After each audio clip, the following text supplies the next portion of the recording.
Which is what if Naruto became the Alpha Jinchūriki and claimed Hinata and Hanabi as his fox-bound queens. Part 1. And if you enjoy this fanfic, then please press the like button and subscribe to my channel for more fanfic like this. And now let's start the fanfic. The man ran. He ran like his life depended on it, which was very much the case. Once again, he cursed himself for accepting this stupid mission, and he cursed his leader even more for giving it to him. He was running like all hell was on his heels, and that could be true considering that the parents of the twins he had under his arms were chasing after him. Abducting Hinata and Hanabi Hyuga, the 3-year-old twins of the clan head, was definitely not the best mission to pick. In fact, he was now seriously considering having his brain checked. He had been running like hell for almost a day now, with no occasion to stop, and he had almost made it to the border between hot water and frost. He was almost in his country. Once he reached lightning, he would be somewhat safe. Then, he saw and heard something that gave him a boost. A gigantic owl, hooting, came down from the sky, flying near the canopy.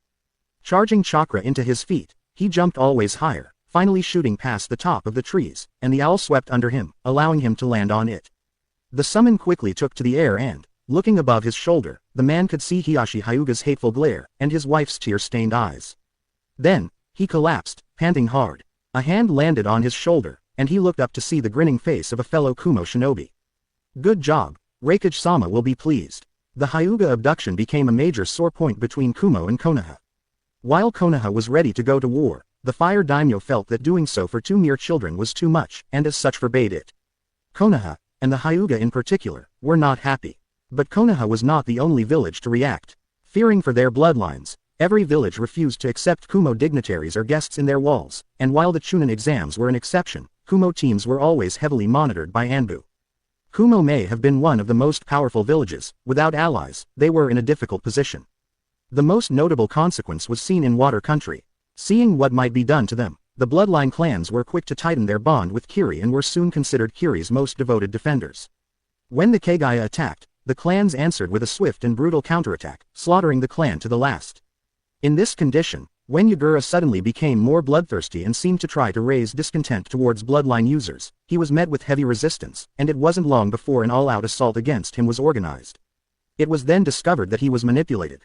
Quickly freed, Yagura joined the coup to chase their enemy, taking him down with him. Yagura, Yondaime Mizukage, went down in history as the leader of Kiri with the shortest reign, but as a hero nonetheless.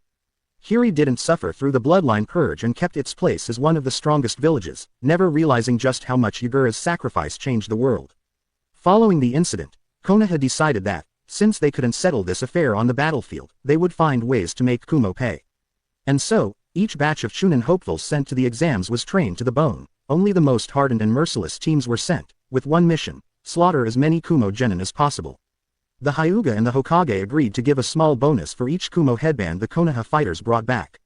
The number of Kumo representatives to survive the exams plummeted, and often reached absolute zero when a Hyuga was part of the exams. No matter what Kumo tried, Konoha always won. When they tried to send disguised Jonin or Chunin, the Konoha Jonin would immediately point out their rank and records, making Cloud look like fools. When they trained their students more, they found out that Konoha was already 3 steps ahead. And now seriously considered just sending the girls back, but it wasn't an option anymore.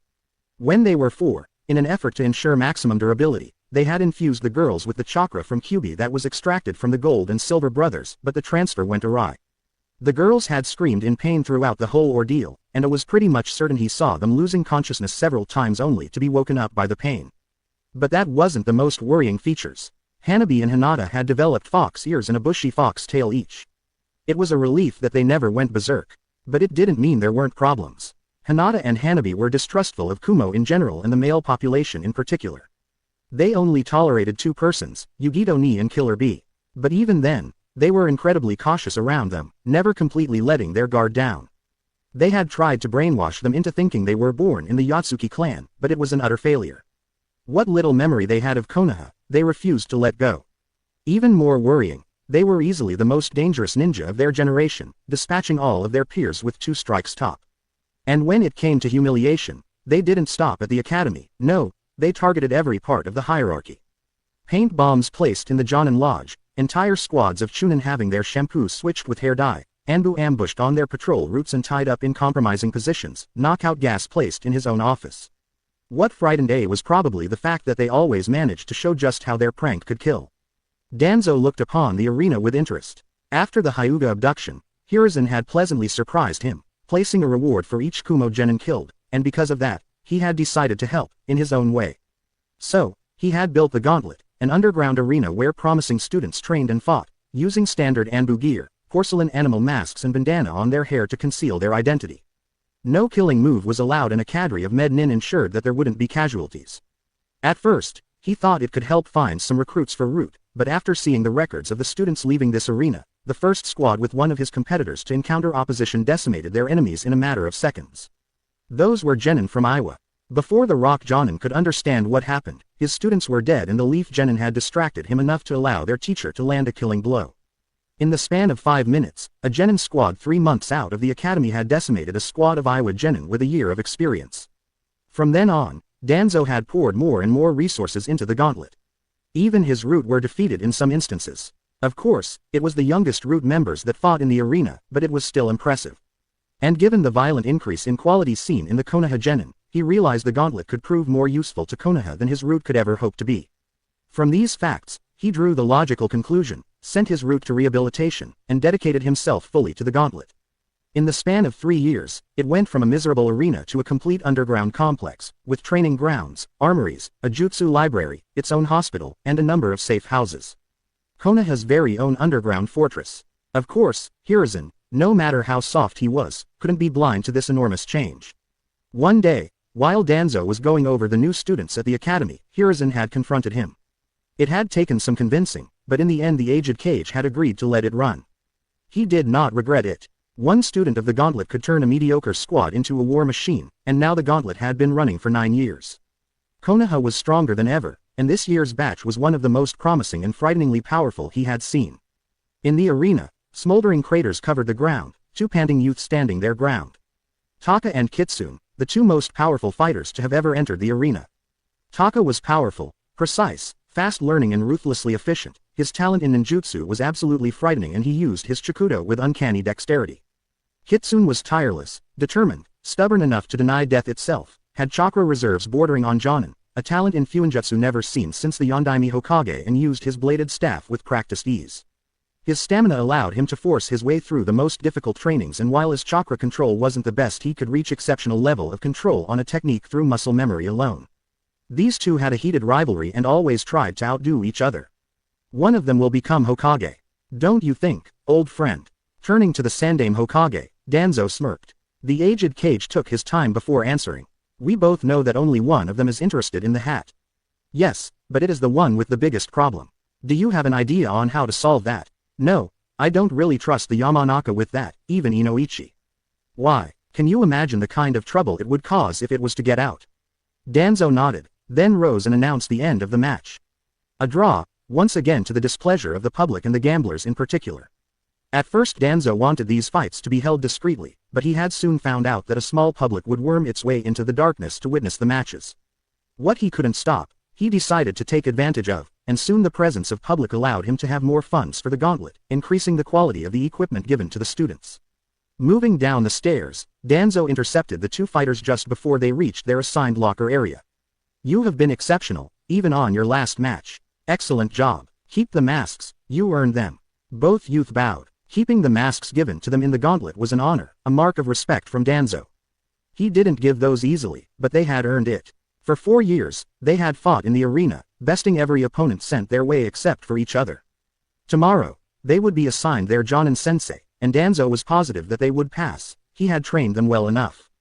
As they left, they acknowledged each other with a nod before parting ways. Danzo was a proud man, and the last 9 years had done nothing to diminish that. The gauntlet had increased drastically the success rate of the true genin test, going from 33% to an impressive 80%, reaching 100% when you only considered teams with a member of the gauntlet. But he was no fool. He knew that these 2's rivalry was fiercer than it should be. Should they find each other's real identity, Taka would feel insulted, to say the least. And now, they were bound to know so very soon, for they would be on the same team. Kitsune stalked the dark corridors of the gauntlet, peacefully making his way to the exit. For now, he still had control of their body, but soon Naruto would take over. He often felt dissatisfaction at their current predicament. Naruto was the main personality, and let's be honest, the poor guy didn't have a clue. He was loud, Brash, obnoxious and wore orange. Orange. Of all colors, he had to be enamored with orange, the color that only allows you to be camouflaged in the middle of lava. Not in a forest, not in an urban environment, no, lava only. It maddened him, but he had no way to change Naruto. If there was one thing he would give his brighter self, it was that he was stubborn. With a sigh, Kitsune thought back to how he was given life. During his life, Naruto had locked away everything that he considered bad. That included everything that increased the number or the intensity of the glares he received. As a result, he had locked away most of his anger, his ability to hold grudges, any murderous impulse, but also his smarts and talents in an effort to stop the teachers from hating him, and he had recently added anything remotely lust-related to the mix.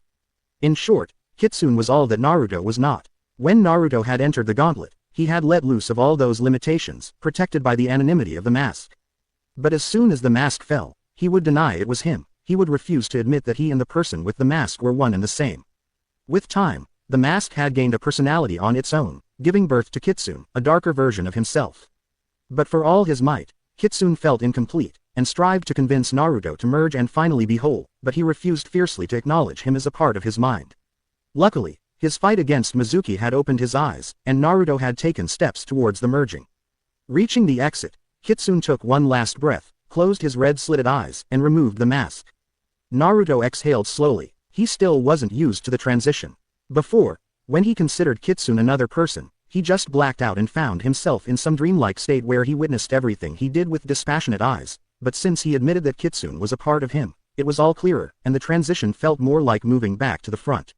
Moving back to the front didn't even begin to describe how it felt, but it was the closest he could think of. Shaking his thought out of his head, he quickly returned to his flat and changed back into his orange jumpsuit. Now that Kitsune had more influence on him, he was seriously considering discarding it and using those clothes Kitsune had purchased while having control of his body for a day. They seemed practical enough and were definitely badass looking. But he had other things to do tonight. Looking at the moon, he estimated the time to be around 10:30 at night. Good, the round in that part of the hospital had passed and wouldn't come back for a long time. He ran along the rooftops, jumping effortlessly across large streets and avenues. Reaching the hospital, he stuck to the wall using chakra, something he still wouldn't be able to do if he still denied Kitsune his real importance. Looking through the window, he was pleased to see that he had reached exactly the intended window. Using chakra to stick his hand to the glass, he made it slid a bit, enough to place his hand inside and slid it completely open. He then slipped inside and closed the window. Taking his sit next to the head of the bed, he looked forlornly at the person in the bed. His mother, Kushina Uzumaki. From what the old man had told him, she had been in a coma for the last 13 years. He would come to see her twice a week, always telling her how life was going, often crying in her shoulder. Even though she never answered, it was still comforting. He sometimes wondered if she really was his mother and not some stranger the old man had picked up to escape his questions. After all, she didn't look that much like him, with her long flowing red hair. But even if it was a lie, he had someone to talk to, and she didn't seem to have any visit other than himself. "Hey Mom, sorry I didn't come last time, I kinda got tricked into stealing the forbidden scroll for a traitorous teacher. Of course, I kicked his shadow clones and its wonders. Meh, anyway, I managed to graduate, so I'm a ninja. Gonna get my team tomorrow. I got my last fight in the gauntlet, Taka again, that stuck-up prick really is a pain. Yeah, I finally realized that Kitsune's just a part of me, so I realized that those were my fights all along. Sigh, I wonder what I team I'll get." Silence settled over the room. Naruto often wondered what his mother would think of him if she met him. Would she be proud, ashamed? How would she feel knowing her son was a schizophrenic Jinchūriki? With yet another sigh, he thought back on the night he had earned the right to be a ninja and began to tell the tale to his comatose mother. "You are the Kyubi." With a mighty heave, Mizuki threw the shuriken towards him, and Naruto could only watch in shock. Time seemed to slow down as the shuriken began to close the distance. "I told you the Kyubi was sealed in our guts, I told you we were one and the same, and I told you to never trust this guy, but would you believe me? No, of course not. I guess I'll have to clean up this mess. Stay put, it's my fight. Just give me access to your moves, you should be able to since you say you're a part of me. Better yet, let's fight together. As one. Yeah, as one." His eyes turned purple and slitted as he dashed forward, passing by a shocked Iruka, and ducked under the shuriken. Shooting his arm up, he threw it through the hole of the shuriken and grabbed the weapon, stopping it in its track. Getting up, he looked calmly at Mizuki, assessing him like Kitsune had been taught to. "Kitsune was right, you are a threat. I guess it's up to Us, to put you under control and deliver you to T&I. Kitsune. Why you are, the Kitsune. Oh god. Fear made its way upon his face and he threw the other shuriken, far faster in hope of breaching the youth's guard, but it was for naught. Naruto simply jumped above the flying metal star and grabbed the circle in its middle, stopping it and taking control of it. Mizuki looked frightened, clearly searching an escape route, but that only caused Naruto to laugh harshly. I can outrun Anbu and feel their ambushes, do you really think that you can escape me? Mizuki tensed, and decided to try his chance up close. Taking a kunai in each hand, he charged him. As he closed in, he saw something that made him pause. Naruto was using chakra to spin the shuriken in his hands like two saw blades. This pause proved to be his undoing, as Naruto charged in and cut both his arms before he could react. Then, dropping the two spinning blades, he jumped and kicked him square in the chest, causing Mizuki to fly back and hit a tree, hard enough to lose consciousness. Naruto sighed wearily as he turned to look at Iruka. The scarred Chunin looked at him in awe, completely shocked at the performance of his worst student. And Naruto, how did you do that? If you're so powerful, then why were you the dead last? And, are you really Kitsune? One of the best two fighters of the gauntlet. Alright, let's see. Sigh first, I used chakra to levitate the blades in my hand and put them in movement. Second and third at the same time, let's say that, Kitsune is kind of a second personality. He told me about that for a long time but I never listened. He's always pestering me about merging, whatever that is. Anyway, while I still denied that he was part of me, I couldn't use his skills, but now I have some access to it. Anbu suddenly fell from the trees, surrounding them. Naruto sighed tiredly. It was hell to explain everything to them, but in the end I managed to escape this mess scot-free. So here I am, with a headband, and wondering just who the hell my teammates will be. I just hope Sasuke won't be one of them, he's a real pain. And I'm beginning to wonder if Sakura's as awesome as I thought. After all I was basically a dunce before, or maybe I'm still one, I'll have to see. He said softly, I'll see you soon mom, gotta go and grab some shut-eye. With that, he went to the window, opened it and slipped outside before closing behind him and running to his apartment. Naruto walked into the classroom in utter silence. He still had his orange jumpsuit but felt slightly less comfortable wearing it, so he tied the jacket around his waist. He didn't really felt like drawing attention today so he just walked up the stairs to take a seat in the back of the class. However life is a bitch, so someone noticed him, and that someone happened to be Sasuke. Dobi, this is for those that graduated. Sasuke didn't particularly dislike the blonde Dobi, it was just that, if he was mean to him he would get pointers from experienced ninja and some equipments from some stores, so it became a habit. Besides, the blonde was so clueless that it actually was fun. But today it was different. Naruto simply looked at him dispassionately before resuming his journey up the stairs, as if he wasn't worth his time. This infuriated him of course. Sasuke hated being ignored, but he kept control of his anger. He wouldn't let the Dobi have any form of superiority over him. However, his fangirls weren't about to let that pass and began yelling at Naruto for being disrespectful to Sasuke, and Sakura and Ino entered the class just at this very moment. Of course, Sakura, being the dedicated Sasuke worshipper she was, immediately went to Naruto, demanding that he apologized and answered Sasuke's question, ready to deliver bodily harm should he refuse. The thing is, it didn't go as planned. Since Naruto still hadn't answered, she, quite gleefully, decided to hit him, but as she sloppily swung her arm at him, he simply sidestepped the attack before driving a fist into her belly. The whole class went silent, looking in shock at them. They all knew that Naruto had a crush on Sakura, yet here they were, with his fist buried in her midsection being the only thing keeping her standing. Sakura, first and last warning. You try to hit me, I hit you. You actually hit me, I tear you a new one. Clear. His voice was casual, like he was talking about the weather and not about beating up his supposed crush. He removed his fist from Sakura's guts, letting her fall on her knees. He looked around the class, seeing that all eyes were on him. Not wanting to bother with an explanation, he simply jabbed his thumb at his forehead, the nail lightly clicking against the metal of his headband. Then, he simply walked back to his seat and resumed his looking into space. Sakura, thoroughly shocked, stood up shakily and walked down the stairs of the classroom, looking weakly at the seat next to Sasuke, only to see it occupied by an uneasy Ino. Defeated, she settled for the closest seat at her disposal. When Iruka entered the classroom, he was shocked at the eerie silence that reigned in it. Frowning slightly, he made his way to Shino and asked the boy about what happened. The Aburame heir whispered a quick explanation that just added to Iruka's shock before the teacher thanked him and made his way to the front of the class. Clearing his throat, he gained the attention of the class, stopping most of them from sending worried glances towards Naruto. He gave a little speech about the life they were about to enter, how he knew they would be splendid shinobi and how much faith he had in them. Meanwhile, Naruto was scanning the class, looking for other pupils of the gauntlet. Toshi is probably Tora, Tiger, Tenzo would be Toru, Mantis, Shizuka is probably Hato, Dove, and I'd say Akito is Kuma, Bear. And of course, there is Sasuke, the ever so arrogant Taka, Hawk. He was still troubled by his reaction to Sakura's attempt at violence. He knew it couldn't be reflexes alone. He had managed to suppress them before, when he was still in denial, but this time, he hadn't simply blocked or evaded the punch, he had retaliated. It was you, am I right? For your own good, that girl's a complete and utter bitch, and you'll see it in time. And honestly, can you tell me it didn't feel good? Hey, guess not, admit it, your dislike for Sakura was one of the first things you pushed to the merging. Best way to make sure you stop getting is cranial trauma by asking her out. Cranial trauma, you serious? And where do you think all those headaches were coming from? That bitch hits us like we're some concrete wall. Focusing back on Iruka's voice, Naruto heard that he had begun announcing the teams and was currently at Team 6. Next, Team 7 will be composed of Uchiha Sasuke, Haruno Sakura. A loud cheer and equally loud whine of displeasure was heard as Ino and Sakura, last two girls without teams, expressed their opinion on the matter. Silence. Good. Now, as I was saying, Uchiha Sasuke, Haruno Sakura and Uzumaki Naruto.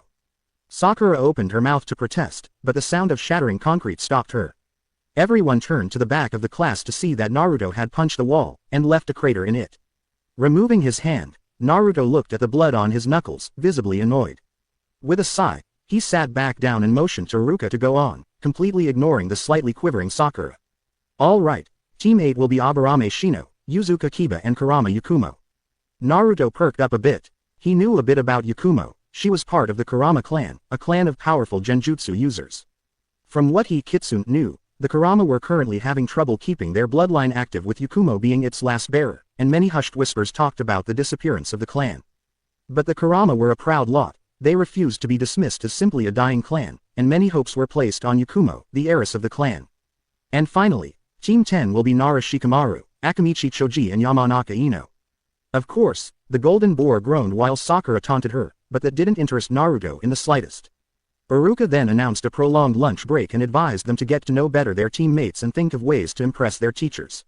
Of course, Sasuke stalked out of the room to eat alone, and Naruto honestly didn't give a damn. He simply watched people leave the classroom, and as soon as he was alone with Iruka, took out a scroll, unrolled it and unsealed a lunch. Iruka looked at him in surprise, not really expecting this to happen. Naruto, since when do you seal your lunch? And since when do you eat something other than ramen? Indeed, it was a bowl of rice with slices of fish that was unsealed, along with a pair of chopsticks, so Naruto answered while unsealing the smaller bowl of sauce. Kitsune prepared that. A while back, it was just in stasis in the scroll. Anyway, I'm going to use those a lot more from now on. It will probably cause a shock to everyone, but I don't give a shit. You don't eat with your team. If you can call it that. Sakura hates my guts for no apparent reason, and Sasuke is just Taka from the gauntlet, so it'll be hell. I'll try to negotiate a truce, but I'm not sure he'll accept. With that, Naruto began to dig into his bowl. The lunch break was over and the genin had gathered in the classroom, organizing themselves by teams. Naruto was happy to let the seat next to Sasuke to Sakura and be done with it. As long as he didn't talk to her he had relative peace. Iruka came into the classroom accompanied by Danzo Shimura. Naruto thought back to the conversation they had during lunch. Naruto was calmly eating his food. Iruka had left the room to go grab something to eat and had left him alone, something that was perfectly fine by him. The door slid open suddenly, causing Naruto to raise his gaze. In the doorway stood Danzo Shimura. The old man slowly made his way to the seat next to him and gave him an amiable smile. Naruto-kun, I need to talk to Kitsune, could you please tell him to come? He's listening. Danzo narrowed his eyes at him. So, the merging has begun. Yup, so, what's the stuff you wanna talk about Danzo-sama?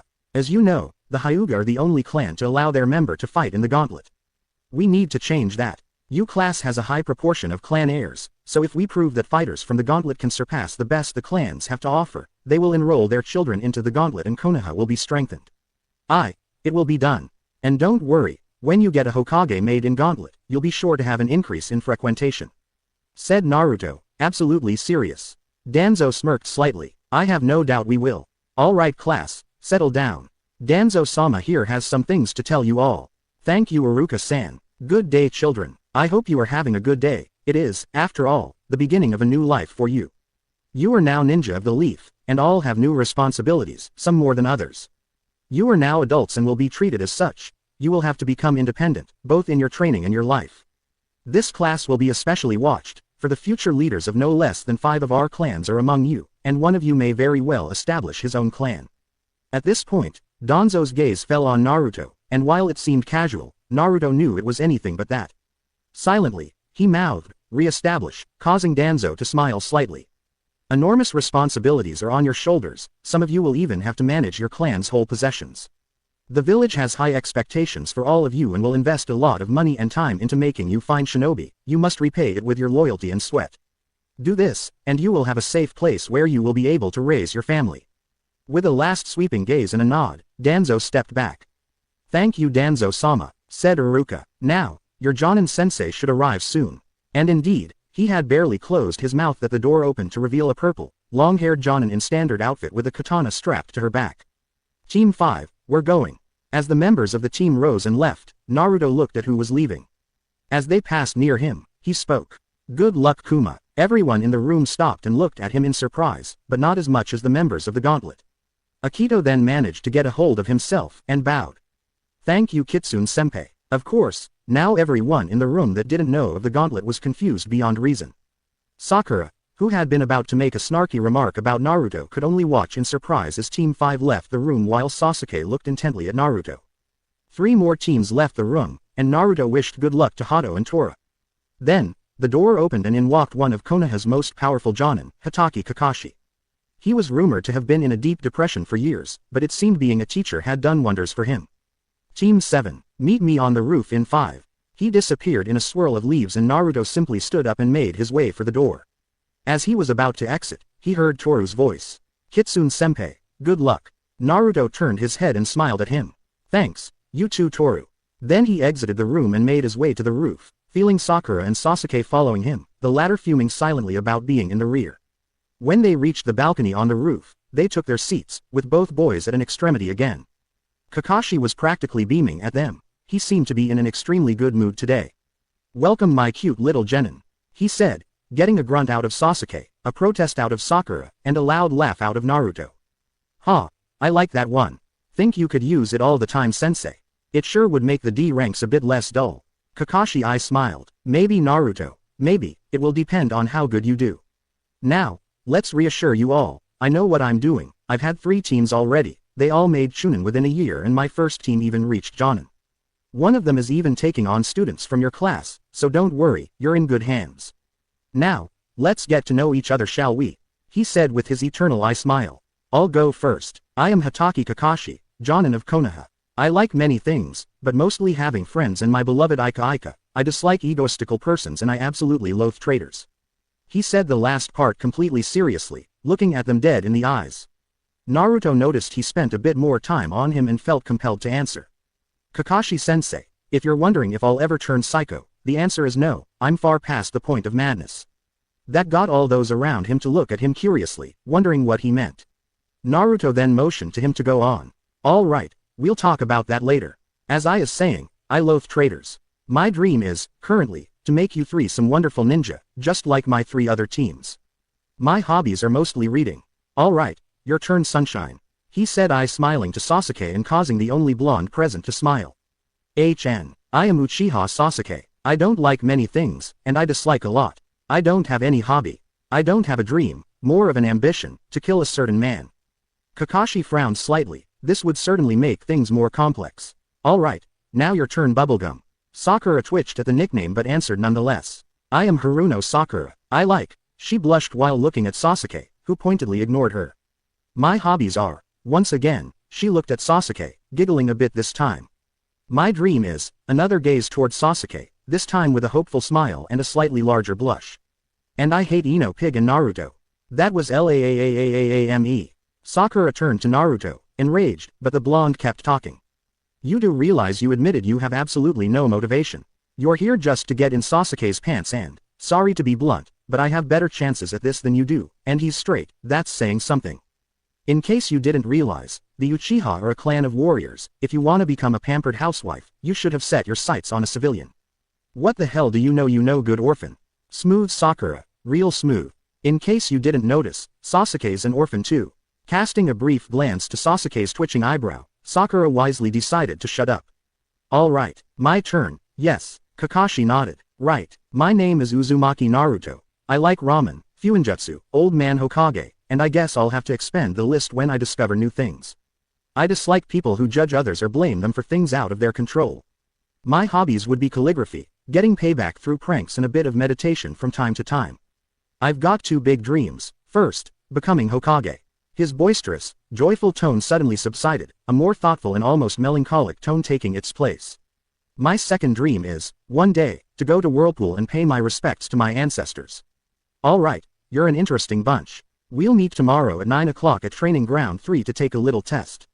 What you passed was a pre-test, of sorts. Now we're going to see if you really have what it takes to be a shinobi of Konoha. Don't worry, the success rate is good, you'll probably pass. He said with an eye smile. We'll see, answered Naruto, suddenly serious again. Taka, let's face it, we hate each other, but we're gonna be on the same team, so let's make a truce. HN, what do you have in mind? We work and train together, but we don't interact more than that. So, I'm in. Kakashi nodded appreciatively, satisfied to see that they would be willing to set their differences aside to work together. However, when he looked at Sakura's revolted face, he knew she would be a handful, even though right now she was keeping her mouth shut. Alright, Sasuke, I don't need you anymore, you can go. Sakura, could you wait down the stairs please? I'll have a talk with Naruto and I'd like to talk to you afterwards.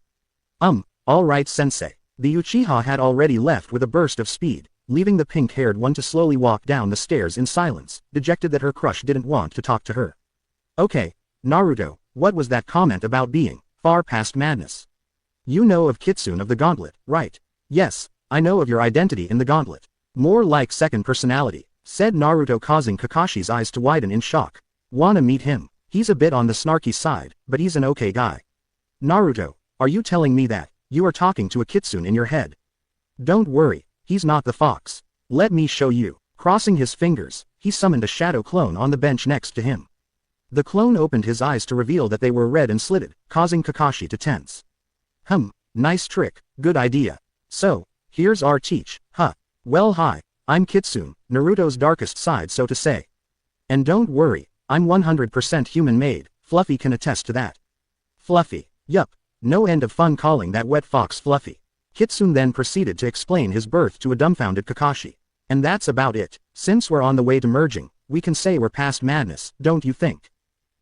Well, so it seems. Though I admit I feel a bit queasy about a schizophrenic Jinchūriki.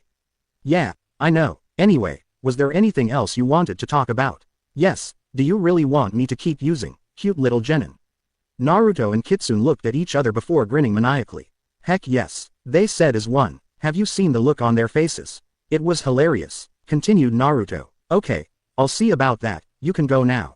Tell Sakura to get up here on your way down. Sure thing. Kitsune dispelled and Naruto left for his apartment, signaling to Sakura to climb back up as he passed her. The pinket's lips drew a thin line, obviously not too very pleased about being ordered by the perceived doby. As she reached the balcony once again, she sat in front of her teacher. Alright Sakura, I think we have a lot of things to talk about. First and foremost, you will have to dampen your dislike of Naruto if we are to work together. But why? He's a complete loser who will only pull Sasuke-kun and I down. He shouldn't even be a ninja. He has no talent whatsoever, he is loud and obnoxious, he wears orange, and he is just plain dumb. I'm not the only one to think that, everyone does. Oh boy, it will be a pain. Sigh alright, here we go. Naruto isn't a loser, as you so kindly put it, and you will soon discover just how wrong you are. You will also see very soon that he isn't as weak as you think he is. A recent, traumatic, event caused his potential to unlock in full. You noticed he addressed Sasuke as Taka, correct? That is because they fought in an underground complex that train willing academy students. Naruto is Kitsune, and Sasuke is Taka. They are both the strongest students to have come out of there, so don't worry about him pulling you down, more probably, he will pull you up. Kakashi ignored the disbelieving look his female student was giving him and went on. Now, Hokage-sama himself think Naruto should be a ninja, do you think you know better than him? Kakashi left a pause, enjoying slightly seeing his student squirm. I thought so. As for the loud part, you must admit you weren't exactly the most discreet with your voice. And lastly, think by yourself. Have you tried to get to know him before passing judgment? I don't need to, I heard enough about him. So you blindly trust what others say and never try to see for yourself. And you want to be a ninja. If such is the case, go back to the academy, even better, drop out of the program completely. Ninja must think by themselves. People you consider trustworthy may be biased on a topic and try to pass that on to you. HMPH, then why is the entire village saying this? Not the entire village. Besides, number isn't a guarantee. How many of these people know him? The answer is, none. Now, I will give you a chance, but if your behavior jeopardizes the team, I will have to request a replacement. Sakura nodded her head slowly, not really wanting to lose her spot on Sasuke's team. With that, Kakashi dismissed her and returned to his apartment. When he finally reached his apartment, and unceremoniously collapsed on the couch. Oh man, that's probably going to be both my worst and my best team. Yugito Ni was a strong woman. She was one of the 2 strongest Kumo Jonin to ever be, only surpassed by Killer Bee in the Raikage, and she was without a doubt the strongest kunoichi in the history of Kumo, and that was without the Nibi.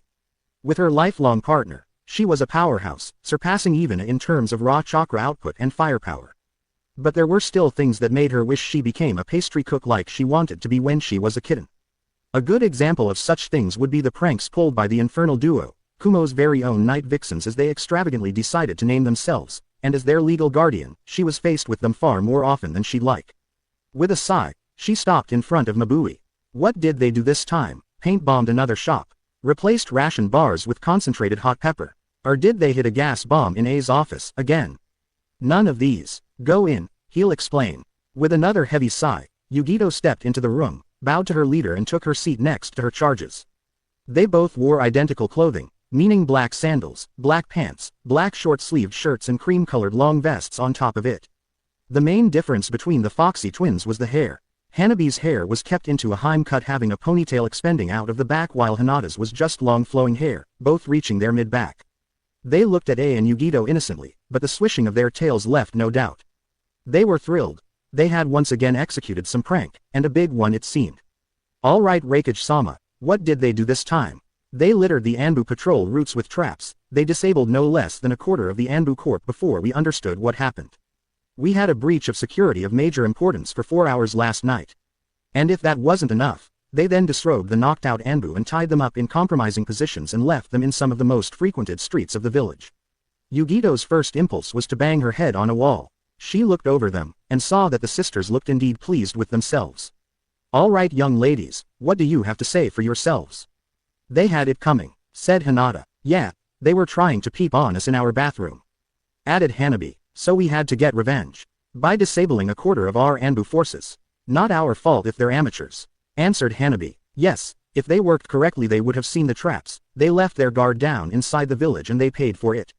Yugito could see that it was struggling to stop himself from slamming his head on his desk and burst into tears. Why are you acting like that? This behavior isn't worthy of members of the Yotsuki clan. I quickly realized that tiredness had caused him to say the old automated answer that always infuriated them. Their faces turned into a snarl as anger took hold of them. We are not members of the Yotsuki clan, we are Hyuga. You and your clan are those responsible for our abduction. We are not part of your clan, and never will be. Yelled Hanabi. My sister is correct, supplied Hinata in a cold tone. We are Hyuga, and always will be, the Byakugan is proof of that. Tensed. He hated to be reminded of his mistake, and the sisters made sure to force him to face it at every occasion they got. And they made sure to have many such occasions. With a sigh, slumped in his chair. And what would you have me do? Send you back to Konoha. Remember that the Kyuubi killed many of their own. Anything Fox-related will be viewed with distrust at best, and there is a high probability that the Hyuga would brand you with that seal they used to keep the branch family in line. We'd choose limited servitude and a chance at life over a future of rapes and forced pregnancies. Answered Hanabi bluntly. Cringed as Yugito sent a glare his way. Listen, I realize it was a huge mistake, but you are now genin of Kumo, and I can't correct my mistakes if you keep acting like that. Both sisters looked at him intently now, their full attention on him, along with a very curious Yugito who wondered what her leader had in mind. I can't say too much, just know that if your team acts exemplarily enough, you'll be able to choose who you marry and where you and your children will live. Hanabi and Hinata looked at each other and nodded before turning back to the mountain of a man. Very well, we will stop causing trouble, said Hinata softly, at least for now. May we retire please? The last day of the academy was taxing. The smile on her face made a groan. Kami-sama help me, they made one last prank, they will kill me with paperwork alone. Yes, go, and leave me to deal with the mountain of paperwork you caused once again." Satisfied grins made their way to the sisters' faces as they rose from their seats and left the room, sauntering happily toward the exit. Yugito watched them leave before turning toward her superior. "If I may, what exactly do you plan? Get them to Chunin as fast as possible and shove them into Konoha's hands with a long-lasting diplomatic mission. They cause far too much havoc in Kumo. Why not tell them directly? If they knew just how much I want to send them back to the Leaf, they'd make my life an even bigger hell, and I can live without that." Yugito nodded in understanding before rising to her feet, bowing and leaving to return to her house. Hinata and Hanabi got out of the bathroom together after cleaning themselves, both wearing white bathrobes and leaving their hair free. Their final prank had taken a long time to set up, especially given its specifications. They wanted a prank that wouldn't activate for at least 3 months, and one that couldn't be traced back to them. It had been hard, but they had managed it. They had found an insect that had a very interesting particularity. It was a kind of fly with a hatching time of up to 4 months depending on the conditions, and the interesting thing was that it looked a hell lot like a type of thunder wasp that was known for its deadly venom. It was guaranteed to cause chaos at the academy, and since these things were notoriously impossible to control, no one could blame them. An interesting bonus was that the old ape that was the Rakage would be on the lookout for the prank, and that would stress him to no end. Hinata chuckled softly, causing her sister to raise her eyebrow quizzically. "Sister, how do you think the males of this village would react if they knew we are taking our showers together?" Hanabi smiled amusedly. "They'd probably try even harder to find a way in there and try to join us. Good thing they don't know about it. Yes, it is good indeed. Now, let us go to bed, some rest will do us a world of good." "Yeah, let's sleep." They shed their bathrobes, Hanabi enjoying some moments of vanity as she looked at her body in the mirror. Then they picked their nightwear, large sweatpants and equally large shirts, before slipping together in their bed. There, they held onto each other, like they did for years, then lightly brushed their lips together. Not a full kiss, but enough to tell themselves their first kiss wasn't stolen if such a thing was to happen. "I hope we'll see Dream-kun tonight too," said Hanabi, somewhat childishly. "Me too, sister, me too," answered Hinata, with longing in her voice. Then, as the sun set, they fell asleep in each other's arms, wishing for a better life. "See, come on girls, Mom just left. Another reason to go on Dream-kun, who knows when she'll come back." "Yes, we must make the most of it. Giggle, don't you like it?" That's not the problem. It's private, so you do like it." I think I'll use my mouth now." What are you? Ooh damn. I think Dream-kun likes it, sister. Come on Dream-kun, don't they look nice? You can lick them, you know. Oh to hell. Yes, that's it Dream-kun, you're finally getting into it. You sure taste good. Thank you Dream-kun. Ooh, you do know how to use your tongue, nah. So does your sis. Grunt shit, I'm gonna, gulp yummy. Now, the main dish. Oh heck yeah, now foxy ladies, who's going first? Naruto woke up with a start. What the hell was that dream? They never went so far before. Well, looks like puberty hit. With a sigh, Naruto rose to his feet before looking down and noting that his not so little anymore friend was standing at attention. With a sigh, he went to take care of his morning routine, hoping to put his mind on something else. These two fox girls had begun to appear in his dreams when he was 6 for apparently no reason. For his mother, he could understand. She had appeared after his first visit to her with the old man, on his 8th birthday, but for those girls he had absolutely no explanation. Yo Kitsune, any idea as for why I have pervy dreams about fox girls? Nope, but I'm definitely keeping that memory where I can reach it. Best dream ever. You'll share. We're the same guy. Sharing with yourself isn't really possible, but the memory will be at your disposal. Sweet. Finishing his routine, Naruto set out for the training ground. He had decided to let go of the orange pants, choosing black pants instead, but keeping his jacket tied around his waist. Walking slowly towards the training grounds, he noticed the way people were looking at him, disbelief and hatred. They couldn't believe he had been made a ninja, they felt outraged that such a thing was allowed. Not that he cared anyway. One particularly stupid civilian that enjoyed bullying him decided to step into his path, blocking his way. Naruto eyed him lazily and talked before the idiot had the chance to open his mouth, effectively wiping the smug smirk from the man's face. You do realize I can have you arrested for interfering with shinobi affair, right? Yes, I can do it. Any civilian interfering with shinobi business for no good reason is automatically suspected of treason and sent over to T&I. You sure you want to spend 2 hours with Mitarashi Enko just for the thrill of bothering me a bit? The man seemed to waver, shock written all over his face. Naruto then sidestepped him and went on his merry way, leaving all the passer-by shocked. He quickly reached the training ground and found his teacher and male teammate engaged in a heated argument, and he honestly didn't give a damn. Finally, Kakashi abandoned, at least for now, whatever they fought over, and after noticing him, made his way over to him. "Yup, sensei, I'm sorry, but it seems you will fail because of your teammates. Sakura hates your guts for no good reason, and Sasuke is a loner without even the smallest notion about teamwork." Sasuke, still in hearing range, growled. He hated the concept that he, the prodigy, would be holding back the dobi. It was ridiculous, and insulting. "Ma, don't be so negative, sensei.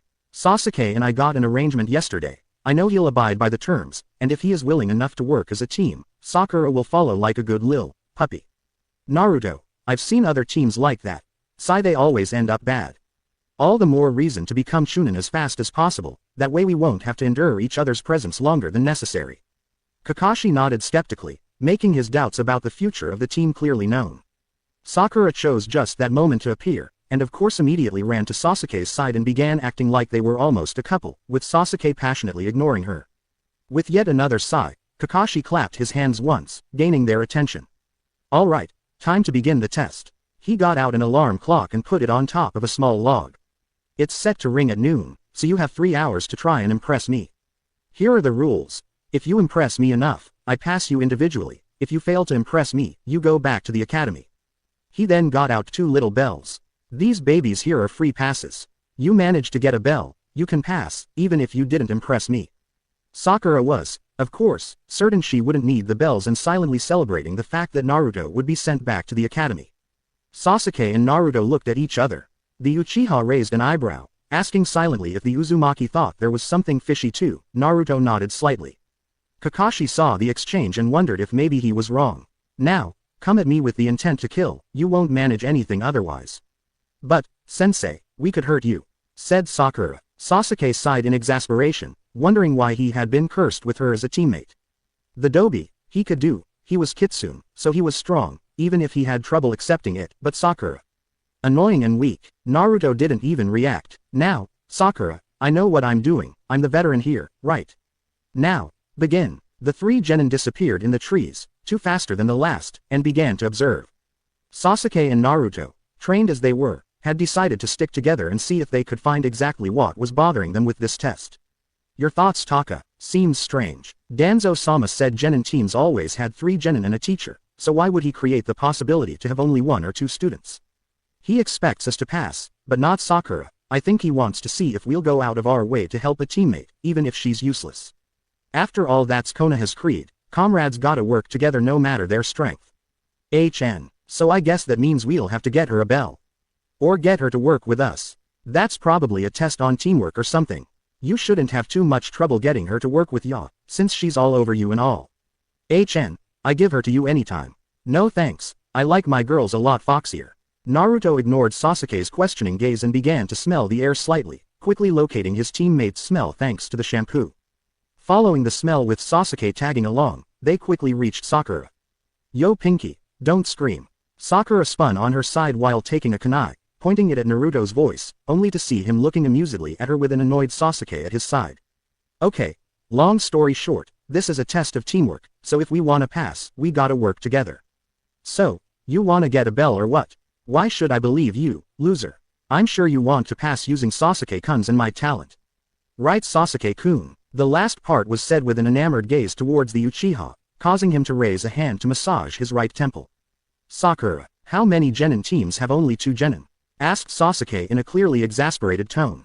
Sakura opened her mouth to answer, but nothing came to her mind, and she then realized that, indeed, all genin teams had 3 genin, and she then realized just what her teammates had already deduced. "He wants to see if we'll put our differences aside and work together." Naruto smiled. "Ah, the kunoichi is showing, good. So, do we charge in together and just show him we're working together, or do we go for a complete show?" Complete show. Alright, so we keep him busy and Sakura lays traps. Sasuke nodded, thus gaining Sakura's undivided support to the plan. "Alright Pinky, choose your zone, lay your traps, and signal us when you're ready, K." Sakura nodded and began looking for a good zone to booby trap. Kakashi was surprised. It was already an hour and his students had yet to show, something that really surprised him. His previous teams had already attacked, most of the time to show that they worked together and had understood the goal of the test, but not this time. He had no doubts that both Naruto and Sasuke had understood the test, but by now they should have. A hail of shuriken interrupted his thoughts and his reading, forcing him to jump out of the way and stash his book away. His feet had barely touched ground that he jumped again, avoiding a second volley of metal stars.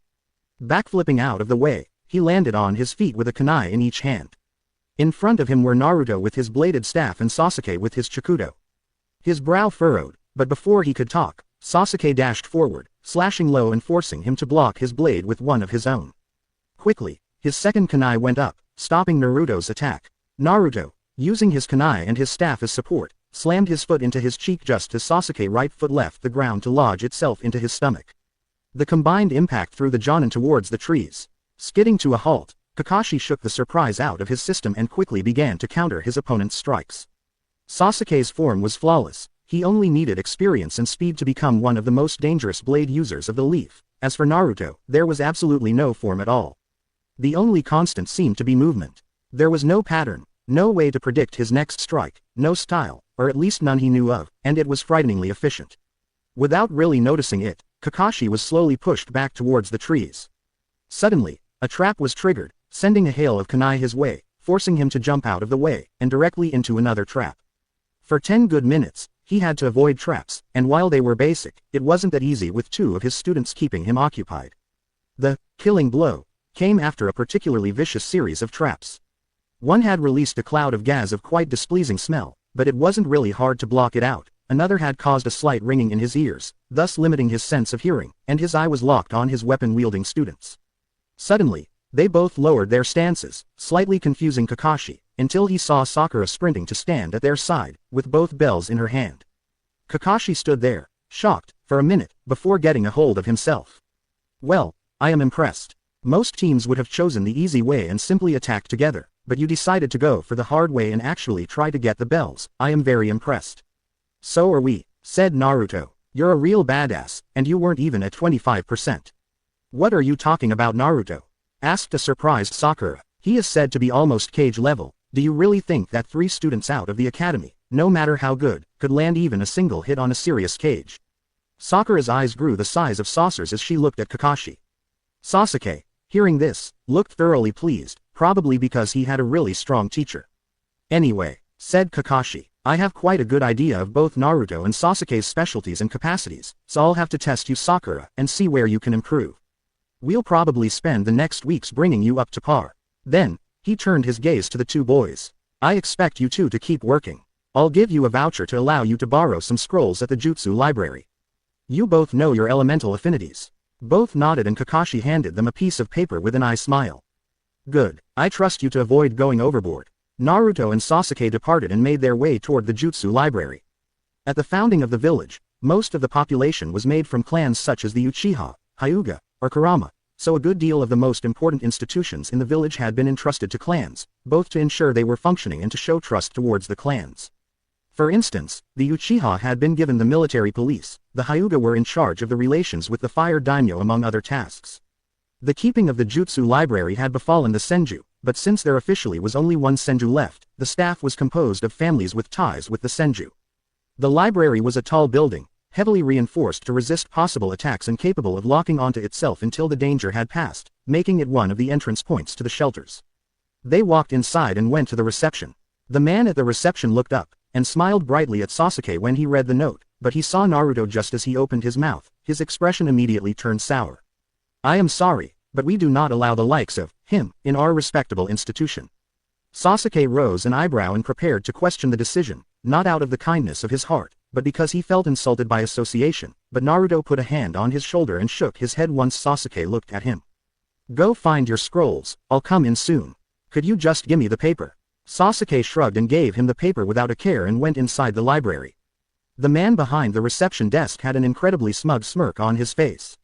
Good, now leave the building, boy. Naruto looked at him, gave a cheesy grin, and then formed a cross with his fingers. In a puff of smoke, a clone appeared and left the building. Done, and now we'll nicely wait for Hokage-sama to come here. All smugness left the man's face, quickly replaced by fear, as he tried to usher Naruto inside and get him to recall his clone, but the blonde wouldn't budge, and soon the receptionist was bordering on hysteria. A Jonin seeing this came closer to investigate.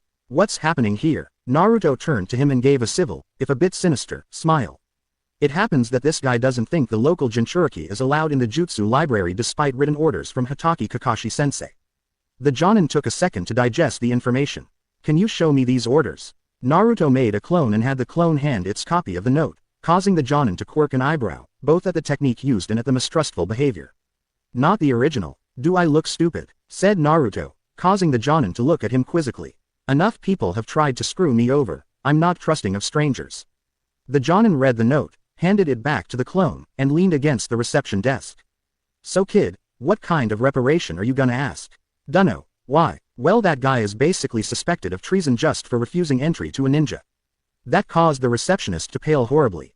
And while I doubt Ibiki and Enko will find any link to another village, the mention of the Leaf Two top interrogators made the man even paler, bordering on transparent. You will still be allowed to demand reparation for that, and since it's a grave offense, you could even demand to have his house and be granted your wish. I'll think about it. After all, I'll need some pocket money in the future. It was at this moment that the Hokage arrived, and he didn't look too pleased. Naruto, what is this matter your clone told me about? This guy decided I wasn't welcome here and ignored written orders from Kakashi-sensei. Here's the note, said Naruto, handing the paper to Sarutobi. The Sandaime read the note, glared at the receptionist, and snapped his fingers. 4 Anbu appeared, kneeling in front of him. Take this man into custody, he is suspected of treason. Naruto, come to my office in 2 days, we will discuss the reparations you can ask.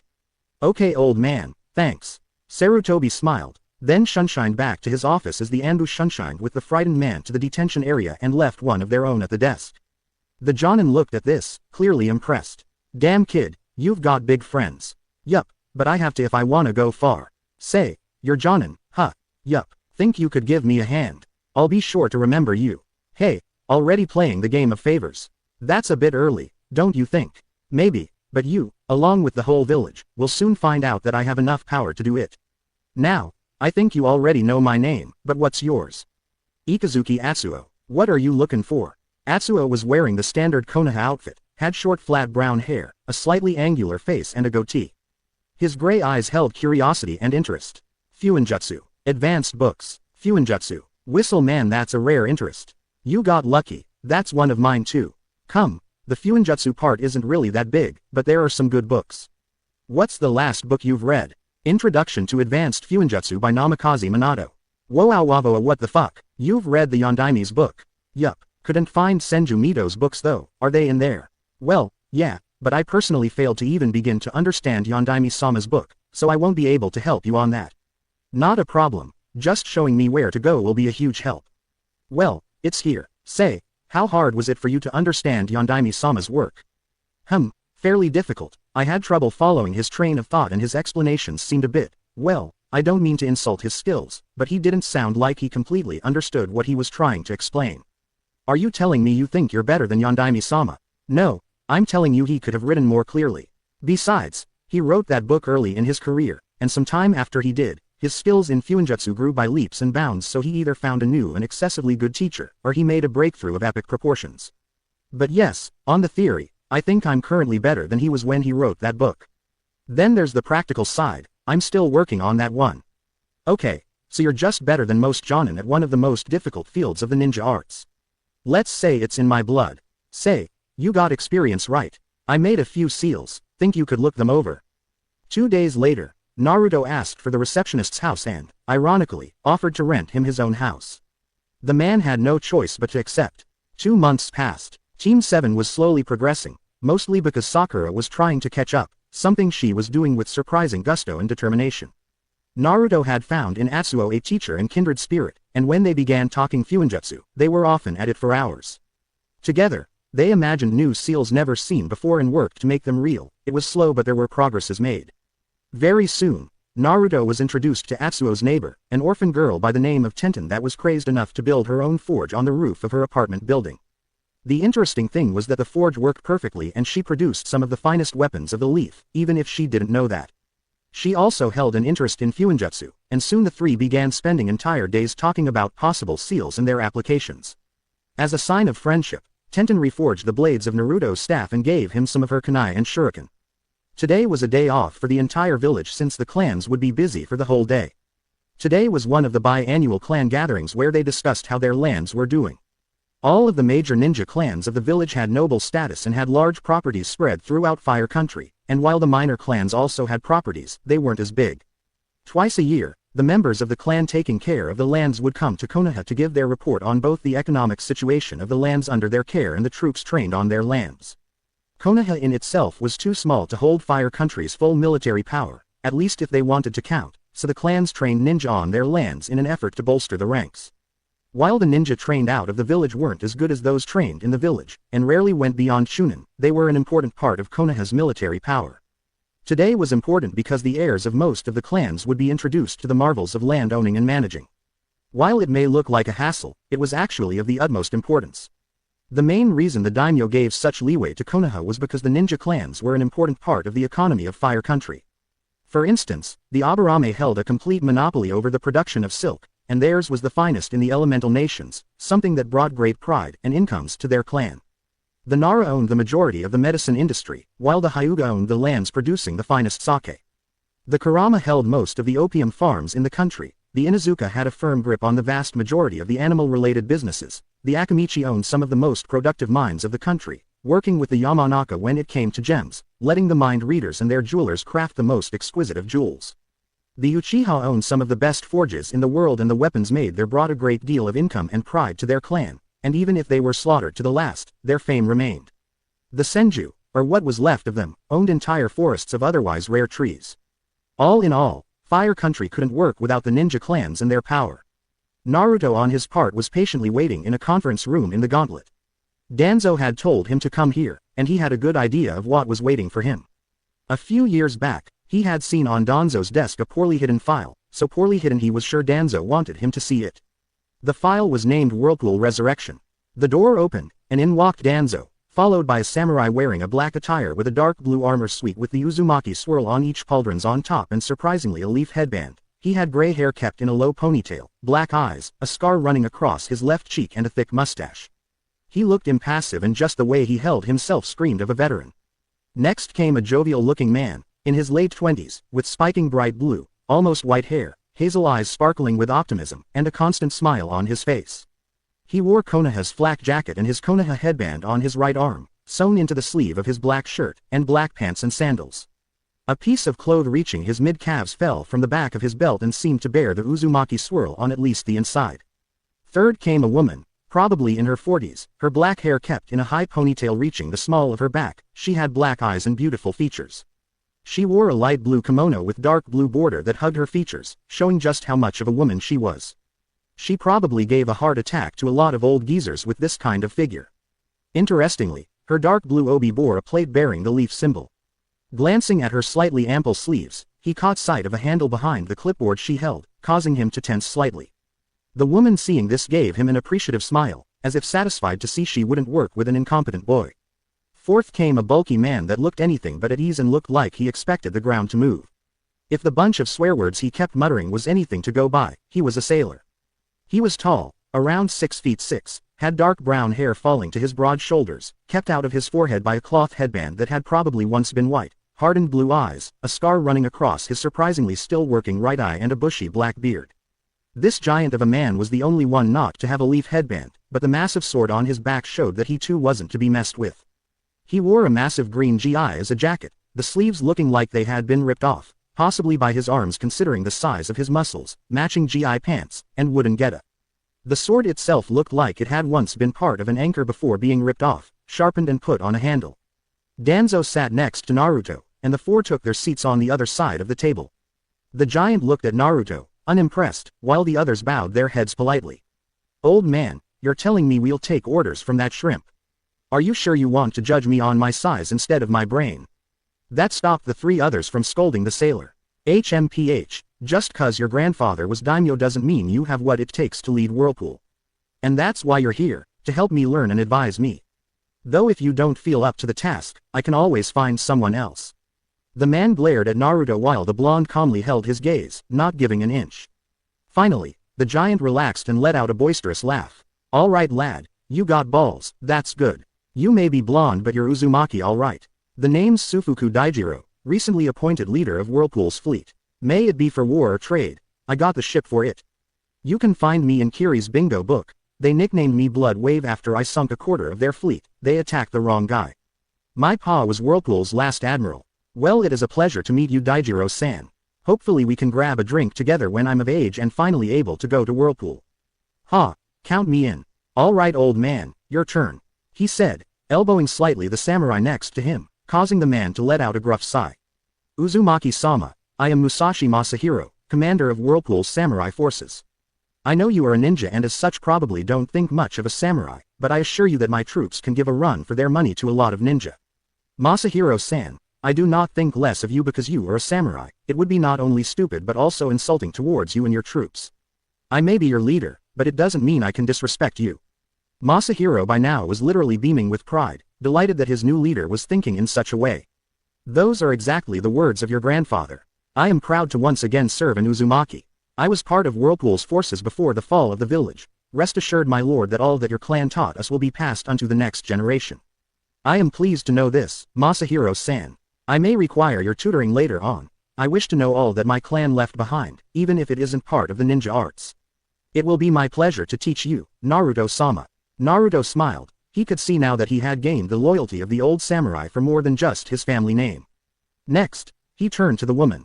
My lord, I am Okami Keiko, clan head of the Okami clan and appointed to manage Uzu's economy. It is an honor to serve you. Okami, that name sounds familiar. If I remember correctly, your clan was originated from Earth Country. Our lands there have been destroyed after the container of the Five Tails attacked. Apparently he considered we were on his territory and didn't want any human near him. We had to flee, and since Iwa didn't help us, we decided to leave Earth Country altogether. Danzo-sama offered us asylum on your lands under the condition that we help, something we have strived to do.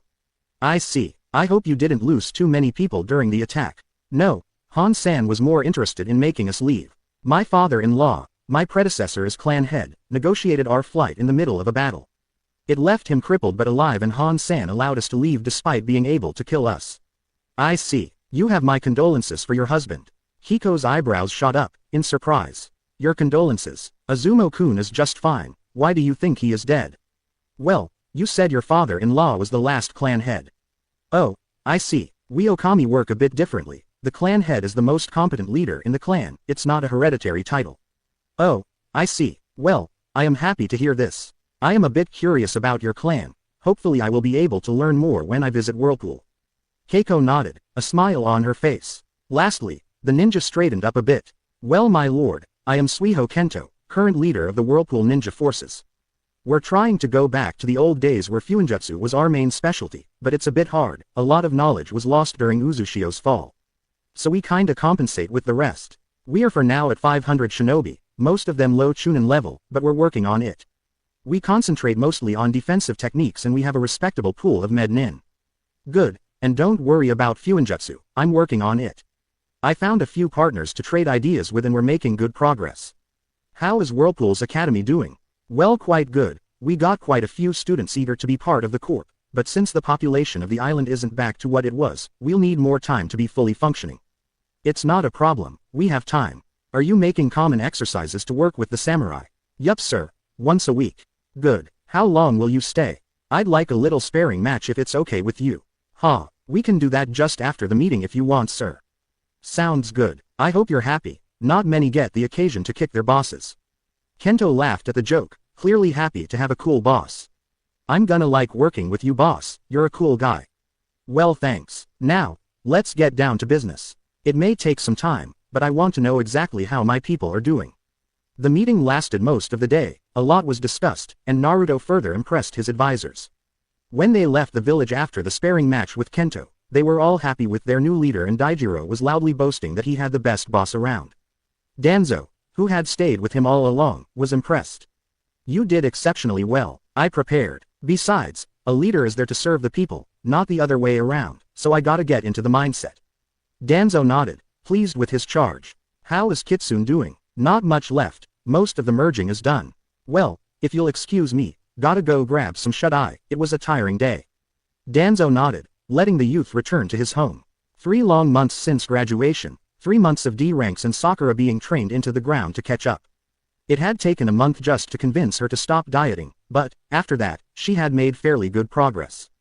She had begun as a weak genin and already was at high genin level with a fairly good level in genjutsu and was studying medical ninjutsu, something that would be a boon in future missions. She was already competent enough to close open wounds and was beginning to study how to repair organs. But while training progressed well, they had grown tired of the D ranks, especially those where they had to chase that damned cat. Since they all shared this feeling, they agreed to ask for AC rank at their next stop at the mission office. And it was just this morning. "Sensei, could we have a word before going in?" asked Naruto. Kakashi, pulling his nose out of his orange book, looked at him curiously, gesturing for him to continue.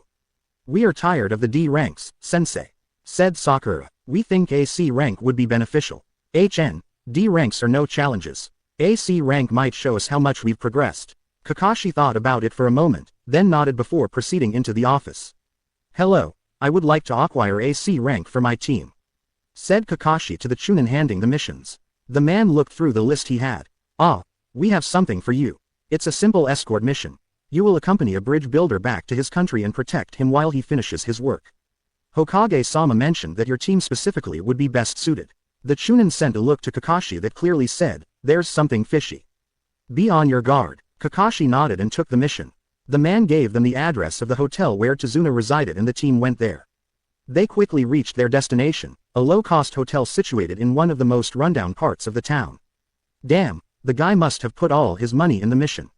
Even my apartment is better than that. This caused both Sasuke and Sakura to look at him questioningly, but he ignored them. Kakashi got the number of the room at the reception and led them to it. Once they reached the door, he knocked. "Who'ser? I am Hatake Kakashi, Jonin of Konoha. I am here for the mission. Please open." Kakashi opened the door and stepped inside to see a room that actually managed to look worse than the rest of the hotel. Sprawled on the bed was a man in his late 50s to mid-60s, with seriously graying hair. He looked absolutely pathetic and the stench of alcohol was sickening. He looked at them with slightly glazed eyes, and disbelief soon made its way to his face. "Z's a joke. A bunch of kids," he slurred. "Tell me it's a joke. No way these kids are ninja. Don't worry, my team may be young, but they are competent. Now, may we know your name?" "I'm Tazuna, the super bridge builder." "Very well, when do you want to leave?" "When you ready." "Uhu, I think we will wait after lunch to depart, if you don't see any objection. My team need to pack and you need to rest." "I'm good, got all the rest I needed." Naruto having enough of this let out a burst of killing intent, causing Sakura to jump in fear and surprise and Tazuna to sober up at very high speed. "You back, old man. Good. Now, we're leaving after lunch, so you better look through your shit to make sure you didn't forgot a thing and sober up a bit more. Oh, and take a shower. My nose is a bit sensitive and I don't want to travel with a guy that stinks. It would be much appreciated if you didn't drink your off before we leave. You should know that clients acting too disrespectfully can be blacklisted. Wouldn't it be sad if your whole country was blacklisted because of you? You wouldn't want that, right? Good, now prepare your pack, take a good shower, and have a nice lunch away from sake. We'll see you at the gate. Is 2 o'clock good, sensei?" "Okay, we'll see you at 2 o'clock at the west gate." "See ya." Naruto walked to the window, opened it, and simply jumped out. Sasuke grunted and followed the same way, finding the blonde's escape way to be an excellent one since it allowed him to escape the stench. Tazuna, still shaking a bit, turned to Kakashi. What the hell was that? Killing intent, some sort of murderous aura. And he is, always like that. Nope, usually he is nicer. I guess you just got on his nerves. But as you can see, my team is indeed competent. Now, if you will excuse me, I must prepare for the mission." Tazuna was left with an equally shaken Sakura. The old bridge builder turned to the young Pinkett. "Are you the only normal person on this team?" The team gathered at the western gate at the appointed hour. Everyone did a double take when they saw Naruto's attire. Gone was the orange jacket tied around his waist. He stood in black pants with black sandals, a dark red sleeveless t-shirt, and a sleeveless hooded black coat falling to his mid-calves. Now that his arms were visible, all could see that he wasn't as scrawny as he was believed to be. Quite the contrary, his staff was separated in two, each part having a foot and a half of handle and a foot-long blade and each blade resting in one of the sheaths crossed on his back. Then came a running and slightly fearful Tazuna. Sorry, pant I had to pay for my room. Pant it took longer than I thought. I'm not too late, am I?" he asked apprehensively. "No, you're just on time," answered a smiling Naruto, slightly creeping out Tazuna. "So sensei, do we set out?" Kakashi nodded and they began their trek. The first 2 days of travel were utterly uneventful. Sakura, being curious, asked Tazuna why he had hired ninja. The reason was that a business tycoon, Gato, was submitting Wave to his despotic reign, his bridge being the only hope to break his hold on the country. He gave a quite vivid description of the situation in Wave. How poor they were, how people were thrown to the streets, and how children were forced to scavenge for food. Considering just how dangerous Tazuna was to Gato's reign, he expected him to send his mercenaries to kill him off, hence why he needed ninja protection. Tazuna-san, you do realize Gato'll just have to seize the bridge, right? Noted Naruto. Yeah, I know. That's why I'm building a secret passage inside the bridge. That way we'll be able to discreetly pass mercenaries into our country to overthrow Gato. Not a bad idea. But what is stopping them from taking control of the country? The daimyo's forces. He's not doing shit because Gato didn't try to take his place. But if the mercenaries do turn against us, the daimyo will be forced to react. Maybe, said Naruto, a plan beginning to form in his head. At this instant, stone spears flew from the woods. Naruto went to the right, unsheathing his blades and deflecting the spears masterfully while Sasuke did the same on the left with his Chikudo. Kakashi immediately had a kunai in each hand and Sakura, on reflexes alone, took a defensive position near Tazuna. From the undergrowth, 3 shinobi emerged, all of them with slashed Iwa headbands. Well, what do we have here? Poor Lil. Tree huggers are protecting our target. Be nice, hand him over, and we'll let you live. Naruto, who had brought the hood on his hair, looked carefully at each of the Iwa deserters. One was facing him, another was in front of Sasuke, and the last was directly in front of Kakashi. Sensei. They're pages 359, 360 and 361 of the bingo book. Iwagawa Kosuke, Noda, and Setsuo. Hey, heard that brothers. We're famous. Even Konoha Genin know our names. You're the weakest missing nin to ever leave Iwa. You are so weak that the bounty for your heads is placed at half the standard bounty for rogue chunin, making it the lowest bounty in the history of the elemental nations. Rumor has it that Onoki is even considering removing the bounty altogether since you're so weak. Answered Naruto with a smirk, thoroughly incensing the 3 missing nin. Since they were so angry, they charged right in, intent on showing the genin how strong they were. Sasuke dashed forward and cleanly bisected his enemy before spinning on his heels and cutting off both his arms to ensure he wasn't a danger anymore. Naruto ducked under a kunai strike before cutting the man's arms at the elbow. He then slammed his knee in the man's groin, causing him to fall forward with a grunt of pain and opening him for a hit at the base of his neck, knocking him out. Kakashi simply disappeared and reappeared behind his enemy and chopped him in the neck, causing him to fall unconscious. Then, he turned to his blonde student. Naruto, why did you assume I didn't know who they were? I assumed you did, I simply didn't see any other way to exploit their weakness. It's said in the bingo book that they are easily angered, especially when you question their worth, and that their competence drops when angry, so I found a way to take advantage of that. Good thinking, praised Kakashi with an eye smile. And Sasuke, good job. You handled him very well. Kakashi then turned towards his last student and was only mildly surprised to see Sakura breathing hard and looking at the blood and guts of Sasuke's opponent. She was shivering, small whimpers escaped her. Naruto, Sasuke, try and interrogate the 2 survivors. I have to talk to Sakura. With that, he gently pushed the Pinka towards the wood to have a talk with her. Naruto took his prisoner, bandaged his arms just enough to stop the bleeding, and looked over his shoulder. To his surprise, the old man didn't seem all that fazed by the sight of blood. Ill at ease, yes, but not in shock. Turning back to his prisoner, he tied him to a tree and passed smelling salts under his nose, causing him to wake up, though groggily, probably because of blood loss. Hello, Kosuke, I have quite a few questions. Screw you. No thanks, I'm not swinging that way. Naruto took a scroll from inside his coat and unrolled it where Kosuke could see it. From it, he unsealed an array of pointy things. Just looking at the assortment of things, Kosuke felt phantom pain begin to appear throughout his body, but he stood strong. Naruto then took a small piece of paper, showed him the seal on it, and placed it on his forehead before activating it. Kosuke felt a strange tingle go through him, and he was surprised to feel his clothes against his skin with such intensity. Everything seemed more intense. Now, as you may have noticed, your sense of touch has been heightened. Nearly 100-fold. Naruto then took a spoon. Kosuke hadn't seen it because he was concentrated on all the menacing tools. Naruto showed him the spoon clearly, both sides, before bringing it down on his shoulder, almost like a playful hit. But you wouldn't have guessed, given the scream of pure anguish and pain that escaped Kosuke's lips. What the hell? Naruto didn't answer. He instead took a strange apparatus with vicious-looking hooks and held it in front of Kosuke's eyes. The handle seemed a bit large, and there was a button on the shaft that had the hooks. Naruto pressed the button and small arcs of lightning began coursing on the hooks. The feet are one of the body parts with the most neural terminuses, did you know that? There's also the tongue, but since you obviously can't write anymore, you'll need to talk. Oh, and did you know that there's a point in pain where you suffer so much that you can't even fall unconscious?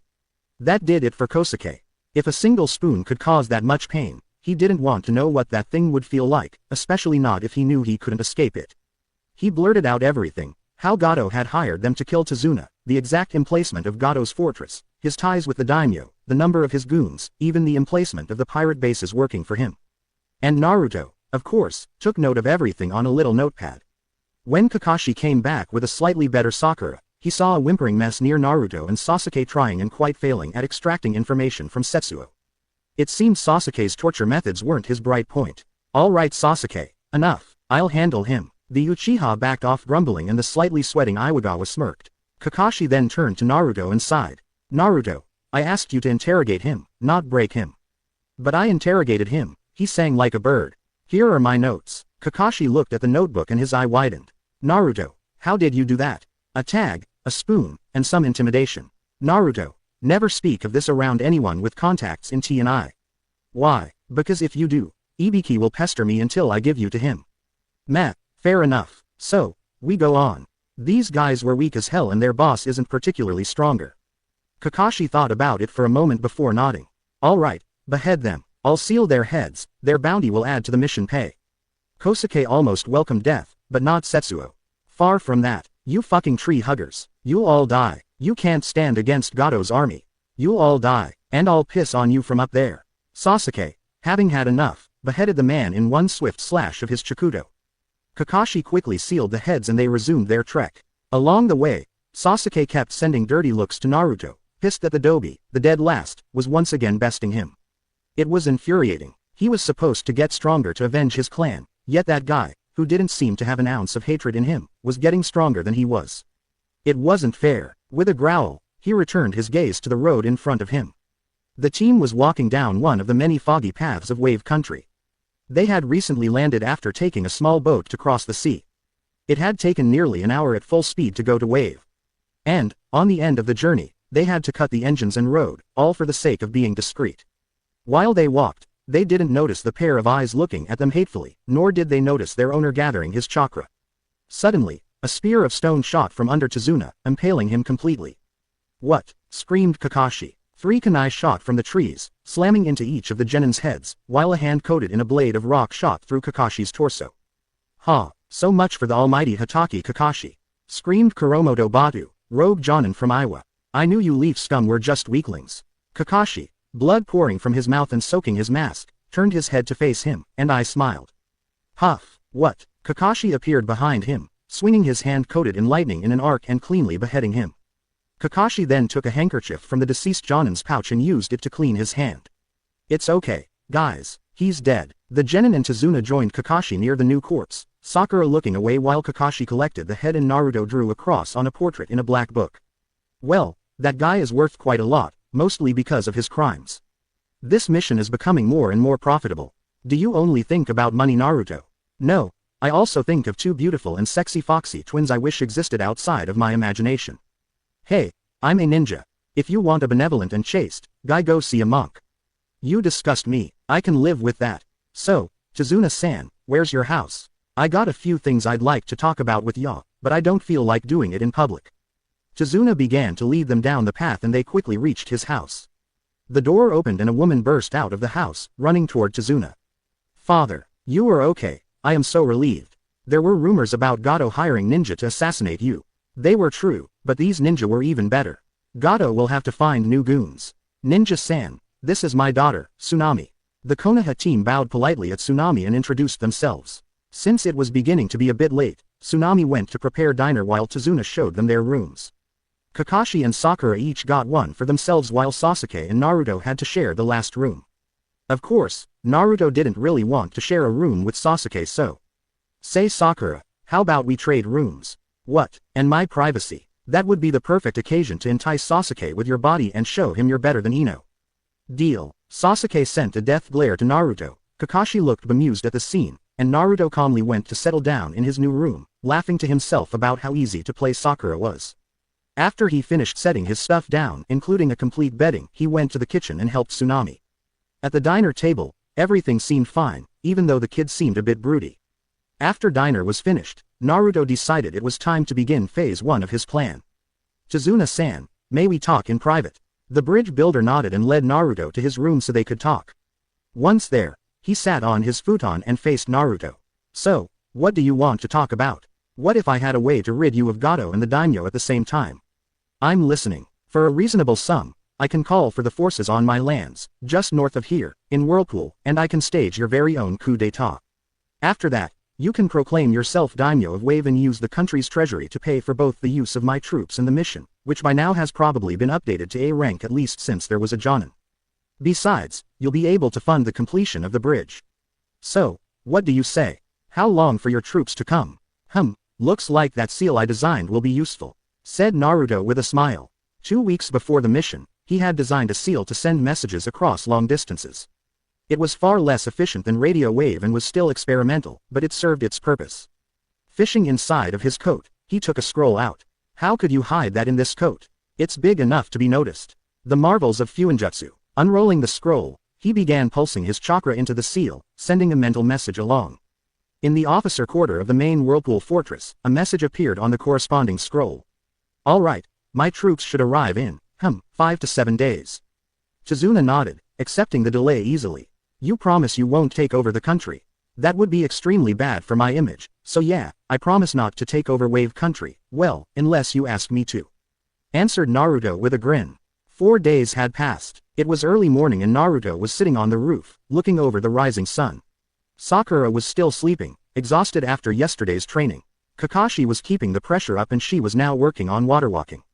But with her quite small reserves, even if they were growing, she was easily exhausted, something Sasuke was grateful for. Otherwise she would have raped him already. The boy, Inari, had been annoying lately with his gloomy behavior. Last night he had sprouted nonsense about Gato being too strong or whatever. Naruto had proceeded to ignore him completely and, in the end, it was Sasuke who snapped when the boys said they didn't know what it was to have a hard life. Inari didn't know it, but he was lucky to still be in one piece. Behind him, he heard the door to the balcony of Inari's room open. He could feel the little boy's glare on his back and this time decided to talk to the boy. "What is it, Inari?" The boy remained silent, keeping the glare up. With sigh, Naruto turned and looked at him. "You're upset about what Sasuke said last night, huh? Well, you just picked the worst person possible to say that. What does he know? He doesn't know what it's like to suffer, to lose some. He lost his whole clan. That shut Inari up. His own brother slaughtered his whole family, not only his mother and father, but also his cousins, uncles, aunts, everyone. He lost 800 people in one night. I don't know who you lost, but I doubt it's that much." "You know, your statement was only true for Sakura. Who did you lose?" asked the little boy quietly. Naruto chuckled humorlessly. "My parents, on the day of my birth. Well, my leader showed me a woman and said she was my mother, but she's in a coma with no way of waking up, so I have no idea if she's really my mother. I grew up alone, no love, no family, and no friends. It only changed in the last months." Now the boy was properly humbled. He was looking down in shame at his words. He was about to ask a question when the water near the house began to move unnaturally, causing Naruto to turn to look. Reaching discreetly for a kunai, he hid himself on the roof while Inari went to wake Kakashi up. The water began to rise and, from the depth, emerged an octopus with the symbol of Whirlpool appearing on his skin like a tattoo. Kakashi suddenly appeared behind Naruto, looking at the summon cautiously. "Naruto, since when do you have summons?" "Not mine, but friendly," answered Naruto. "Uzumaki-sama," spoke the octopus in a grave voice. "Daijiro-sama gave me a message for you." Naruto jumped down on the walkway and made his way to the summon, taking the sealed container it offered him, then the summon disappeared in the depth. Naruto opened the container and took the scroll before unrolling it and looking over its content. Chizuna cautiously opened the door behind them, peering through the crack, having been woken up by his grandson. Seeing it was safe, he exited and approached the widely smiling Naruto, seeing the scroll. "What does it say, kid?" "That my friends made it here faster than expected. They'll be at a beach north of here in 2 hours. Naruto, who? You'll see, sensei, you'll see. Naruto, it's not interfering with our mission. Or, at least, not in a bad way, so I don't think I have to tell you, do I?" Kakashi remained silent, looking intently at his most interesting yet annoying student. "Naruto, You are bordering on insubordination. Okay. No need to use the big words. Let's step inside and I'll explain everything. 2 hours later, the whole Team 7 and Tazuna were at a beach, a bit to the north. Naruto was looking with pride at the display while the other looked gobsmacked at the dozen or so ships, all bearing the crest of Whirlpool. There were 2 Akatebune and 8 or so Fun. Additionally, there was a half-dozen damaged ships bearing pirate symbols. Entire squads of shinobi and samurai were jumping from the Whirlpool ships, using water walking to reach the beach. In full armor, Musashi Masahiro went to Naruto, a smile on his face, and bowed low once he reached him. Naruto-sama, Whirlpool's forces are at your service. I have here 150 samurai and 75 shinobi. Considering the mission, Kento sent our more fight-oriented shinobi under the command of Okami Izumo. Good, very good. I didn't expect you for at least one more day. Don't underestimate me, lad, bellowed Daijiro from atop a gigantic octopus. He jumped and landed incredibly nimbly for someone of his size. Sorry, we had a lil date with the pirates. These idiots had never seen a warship. Heard you got a map for me. Yes, here are the locations of all the pirate harbors. Clean up this mess. The loot, half to Whirlpool's treasury, the rest is spread between the crews. Aye, sir. Say boss, how about we get that drink once you're finished with that coup? Sure, Daijiro, sure, alright, take care of him, Masahiro. Will do, brat. Daijiro jumped back onto his summon, and led his fleet to the sea to attack the pirate bases. The soldiers of Whirlpool gathered by type and unit, the shinobi organizing themselves by squads of 5 while the samurai gathered by squads of 10. From the shinobi side, a man approached. He was in his 40s, had black spiky hair, black eyes and a goatee. He wore the Konoha standard uniform under a long gray haori falling to his mid-calves with the crest of Whirlpool on each of his shoulders, metal guards on his forearms, and his headband on his forehead. Uzumaki-sama, I am Okami Izumo. Ah, Keiko-san's husband. A pleasure to meet you. Likewise, my lord, may we know where our targets are? Yes, of course. Tazuna-san, do you have the map I requested? Yeah, here it is. Naruto began to unroll the map and mark the different objectives along with the enemy presence. Naruto, I do not mean to disrespect your troops, but do you really think 150 samurai will be able to fight Gado's troops? That sounds like a suicide mission to me. Watch what you say, brat. Bellowed an incensed Masahiro. My boys can beat a Chunin anytime. Kakashi raised an eyebrow at what he thought to be a boast. Well sensei, maybe we should accompany the assault on Gado's main base. That way, you'll be reassured. Kakashi nodded his agreement and Naruto sent a smile to Masahiro. The generals of Whirlpool then began barking orders, attributing squads to each destination. The daimyo's palace would be seized by 4 shinobi squads before 3 squads of samurai moved in to secure and hold the place, then the 4 squads would move on to Gado's caserns inside the capital. His hold on the main port would be broken by 2 squads of shinobi, 5 squads of samurai would move to take control of the main villages of the small country, 4 more squads of shinobi would scour the countryside to eliminate outposts, and lastly 2 squads of samurai would take control of Gado's warehouses. The remaining 10 squads, 5 shinobi and 5 samurai, would lead an all-out assault on Gado's fortress along with Team 7. As soon as the order was given, the squads leapt into action. Kakashi was quite impressed to see the samurai easily keeping up with the ninja, even with him. Naruto, on his part, was quite delighted. Masahiro-san, after what you said I had quite high expectations for your troops, I am pleased to see such promising display. Thank you, my lord. In a matter of minutes, they reached a clearing near Gado's fortress. Masahiro sent archers in the trees to cover the assault before coming towards Naruto along with Izumo. My lord, we have a strategy that would be perfect for such a situation, said the aged samurai. I'm listening. Quite simple, said the wolf ninja. Masahiro lead the samurai to attack the front and distracts the mercenaries while we infiltrate from the rear and begin attacking from there. Naruto thought about it for a moment, then nodded. Nice strategy. Simple, but it will be effective against these lowlifes. Remember, don't damage the building too much and try to salvage as many valuables as possible. The commanders nodded and went to their troops. Masahiro took his squads to the front gate while Team 7 accompanied the ninja to attack the rear. Kakashi noticed absent-mindedly that a lot of the ninja had wolf-themed decorations, association them to the Okami clan. They reached a vantage point, hidden among the foliage, giving them a clear view of the front door. They saw the sentinels at the door screaming something, then the door exploded inward in a shower of splinters, with Masahiro and his 40 samurai charging in and taking position in the courtyard, spreading into an arc in front of the gate. Gado's mercenaries began to attack them and were mercilessly and effortlessly cut down. Those that used bows were taken out by arrows coming from the trees. Azumo signaled for the attack to begin and all the ninja flew from the trees, landing silently on the tiles of the fortified mansion. Kakashi took a few more moments to look at the samurai, and was completely stunned to see that they hadn't budged and that a small pile of corpses was beginning to form in front of the line of armored fighters. Azumo signaled for everyone to prepare. Sakura had requested to sit this one out and Kakashi had agreed to it. Looking at his other students, Kakashi saw Sasuke readying his Chikudo and Naruto unsheathing his twin blades before putting them together to form the bladed staff. Kakashi saw the Whirlpool ninja readying their weapons and noticed that they all had weapons of some kind. The flow of mercenaries had stopped. Seeing that they didn't risk to be flanked anymore, the ninja jumped into action. They landed silently and gracefully behind the wall of mercenaries and began to brutally attack them. Naruto jumped into the fray, decapitating 2 thugs in one slash of his blade. Still in the air, he spun on himself, bringing down his blade across the back of a bandit as he landed and completed his spin. Screams of panic began to fill the ranks as the ninja slaughtered the mercenaries silently. Spinning on his heels, Naruto cut 3 thugs in half at their midriff before blocking an axe destined to his head. Spinning his staff, he pushed the weapon up and slashed the man open with the second blade. Jumping back, he landed on the chest of another man whose head he removed as he fell before jumping lightly to keep him at head height and slashing wildly around him, slashing open 4 necks and 6 throats. 10 seconds, 18 dead. Jumping above a spear, he landed on the hilt and immediately began running along it, spinning his staff wildly as he went, killing 5 more bandits before reaching the owner of the spear and beheading him in one fluid move.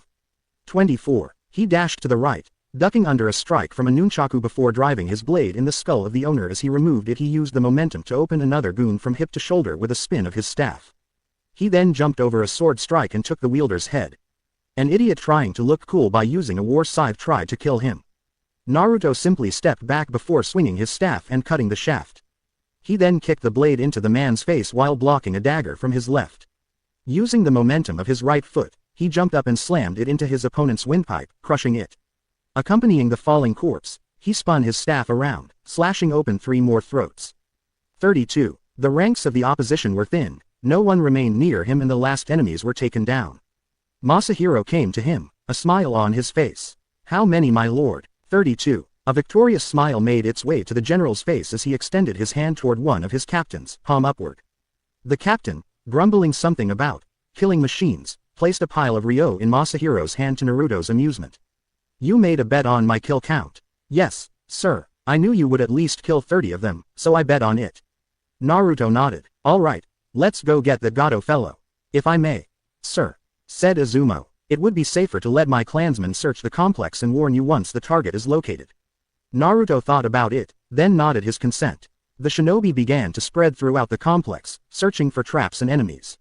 The rare resistance pockets were taken out quickly and quietly and Gato's office located. Naruto went to the office with Kakashi, Izumo, Masahiro and Sasuke.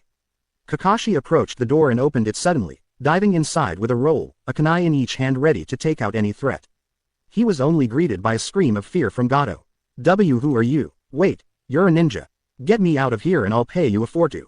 I'm afraid that's not possible, interjected Naruto as he stepped inside. You've been trying to kill our client, so I doubt Sensei here would let you get away with it. Besides, my forces have been kind of hired to take you out. Gato looked at the blonde teen with horror written across his face. And no, I'll pay you. I'll pay you 5 times what they pay. 10 times. Not interested. There's more at stake than just money, there's also my reputation. The fire daimyo sure wouldn't appreciate if his most recent noble turned out to be easily corruptible, Without waiting for an answer, he slammed the flat of a blade against Gato's temple, knocking him out. Good, now that it's done, Izumo-san, could you please go fetch me Tazuna? Thank you. Now, where is the overly decorated throne room? Throne room. Why yes, this guy is short, meaning he has to compensate by showing off his money, so he must have some kind of overly decorated and cliché throne room. Naruto-sama, intervened a slightly uneasy Masahiro. There is no throne room. Oh, poop. Well, I guess I'll have to do with it. Let's go to the courtyard, the reports should be coming in soon. And indeed reports came from all the squads. The operation was a complete and utter success. The daimyo had been killed and all of those that were competent enough to replace him had resisted during the assault. Gato's casernes had been cleared, both in the capital and in the countryside. All mercenary outposts had been seized, looted and burnt to the ground. The main port was under control, along with the main population centers of the small nation. The warehouses had been seized and all illegal goods destroyed. The shinobi and samurai had already begun a wide swipe of the country to eliminate the remnants of Gado's forces. Leaders from the main towns and villages were being gathered at the daimyo's palace to discuss the current events. Tazuna arrived with Izumo via Shunshin and, when this all was announced to him, he looked positively lost. Sasuke was seeing Naruto in a new light. He had always considered him a loser. And even after he had realized that Naruto was Kitsune, he hadn't thought much of him. He may have been a good fighter, but he didn't have enough power to really make a difference. Or so he thought. Now that it was revealed that Naruto was not only a noble, but had a complete professional army at his disposal, he suddenly jumped up there, to the top of the threat ladder. He was a competitor, and a serious one, something that Sasuke didn't like one bit. Kakashi was looking at it all a little bit bemused. He honestly didn't expect that from one of his students. Usually, the forces trained in the clan fiefs didn't leave these lands unless a war occurred, may it be against another clan or another country. Most of them were militias of genin with a small cadre of chunin and jonin at their head, but Naruto had shown here that he had a fully trained samurai force more than willing to obey his every orders, a fleet of warships probably able to go toe-to-toe with Kiri, and at least one clan of shinobi ready to obey him. And he was ready and willing to call onto them. If that wasn't enough, his forces were visibly well trained, with samurai capable of keeping up with shinobi and a ninja force that seemed to count a good number of high chunin in their ranks. It was impressive, and it would definitely be mentioned in the report. The group Shunshin to the daimyo's palace, and Kakashi was honestly surprised to see the samurai general using the Shunshin so casually, but he didn't show it. They stepped into the throne room and saw that the representatives of all the biggest villages and towns were there. Naruto stepped forward. Good morning everyone. I am Uzumaki Naruto, Lord of Whirlpool. Tazuna-san hired my forces to remove Gado and the former daimyo with him since they were working together. Well, it's done. As of today, 11 o'clock, 30 minutes ago, Gado has been arrested. Masahiro-san, did you bring him along? The samurai threw the little businessman, tied up, in the middle of the room. Good. As per my contract, I am instating Tazuna as daimyo of Wave and delivering Gado to you so you can judge him in any way you want. Now, as for my payment, if it does not upset you, I think I will pay myself with Gado's possessions. Is that all right? Everyone in the room nodded eagerly. Wonderful. As part of the contract, humanitarian aid will come to Wave around tomorrow. And, since Gado really does own a lot, or rather owns since it's mine now, I will include a few squads to patrol your islands and ensure peace remains. Is that all right with you? Once again, the council was eager to accept, making their agreement known quite vocally. Good. The legal content of the warehouses will be relinquished to Wave, along with your ports and the pirate ships captured. Excuse me, Uzumaki-sama, said one mayor with his hand raised. Did you say pirate ships? Why you destroyed the pirate blockade? Well, maybe not completely yet, but my fleet has a map of all the pirate hideouts under Gado's command and is busy destroying them. Now, Daimyo-sama, said Naruto, bowing to Tazuna, I will go back to my new mansion and set it up as a field HQ for the patrols. Have a good day. Naruto exited the room with a spring in his steps, along with the Konoha ninja and Whirlpool soldiers. 2 weeks since they had arrived, and the bridge was finished. A complete consensus had emerged from the people of Wave, and it was decided that the bridge would be called the Great Whirlpool Bridge, in honor of the warriors that saved them from slavery at Gado's hand. Entire ships of food had arrived from Whirlpool and the small island nation was beginning to rebuild what it had lost. Now, all the officials and a sizable portion of Wave's population were seeing the team off.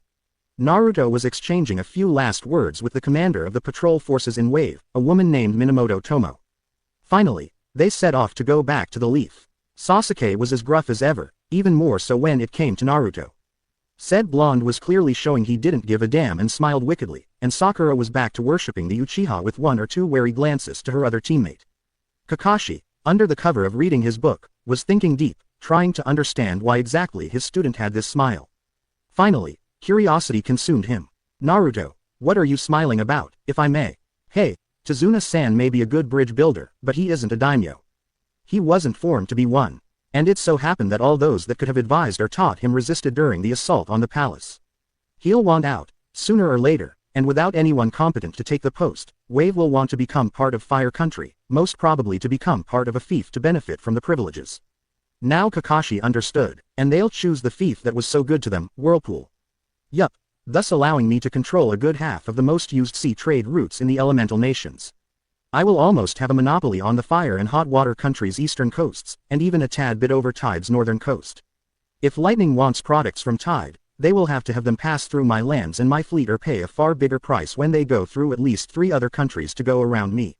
And, since Tide produces some of the finest and costliest medicinal herbs, they will have no choice but to stay in my good graces if they want to keep having their medicine fresh. As you can see, I will find myself in an excellent position to put pressure on Lightning, which means I will become a necessary ally for the Hyuga in the issue around the abduction of Hiyashi-sama's twin daughters, thus increasing my support base in Konoha. Silence settled on the squad. Sakura was stunned and wasn't sure to have understood everything. Sasuke was struggling to understand the geopolitical implications, a subject he hadn't really studied. Kakashi understood everything, and now perfectly realized that his blonde student was a political monster in the making, if only because of the power he would hold. Maybe I should negotiate with the Tide Daimyo to establish Whirlpool commercial outposts on his coast. That would extend the monopoly. I'll need to see how I could sway him in my favor. Mused Naruto out loud, further convincing his teammates that the blonde was in fact a dangerous and manipulative individual. From then on, the trip continued without a hitch. Kakashi returned to his reading, Sakura to her worshipping, Sasuke to his brooding, and Naruto to his dreams of world domination.